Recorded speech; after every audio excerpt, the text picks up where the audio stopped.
வணக்கம். நாங்கள் நம்மாழ்வார் வேளாண் தொழில்நுட்ப கல்லூரியில் இறுதியாண்டு பயிலும் மாணவிகள். எங்களுக்கு கொடுத்திருக்க முதல் தலைப்பு என்ன அப்படின்னா ஆன் ஃபார்ம் அட்வைசரி, அதாவது பண்ணை ஆலோசனை.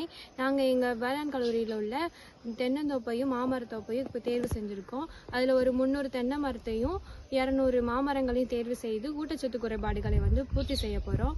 ஒரு மரமோ செடியோ வளரணும் அப்படின்னா அதுக்கு தலைச்சத்து, மணிச்சத்து, சாம்பல் சத்து மற்றும் பிற முதன்மை தாவர ஊட்டச்சத்துக்களும் நுண்ணூட்டச்சத்துக்களும் தேவையான அளவு இருக்கணும். அது இருந்தால் மட்டுமே ஒரு மரம் செழிப்பாக வளர முடியும். சத்துக்கள் நம்மளோட மரத்தில் எவ்வளோ இருக்குன்னு ஆய்வு செய்யணும்.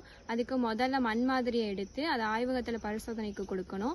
கொடுத்து அதில் என்னென்ன ஊட்டச்சத்து குறைபாடுகள் அறிஞ்சிட்டு அதுக்கு தேவையான உரத்தை அளிக்கணும். தேவையான அளவு உரத்தை மரம் எடுத்துக்கான்னு கண்காணிக்கணும். மரங்களில் ஊட்டச்சத்து எடுத்திருக்கான்னு மரங்களில் மாற்றத்தின் மூலமாக அறிஞ்சு கொள்ளலாம். இப்போ மண்ணில் ஊட்டச்சத்து அதிகரிச்சிருக்கா அப்படின்னு தெரிஞ்சுக்கிறதுக்கு மறுபடியும் மண் பரிசோதனை செய்யணும்.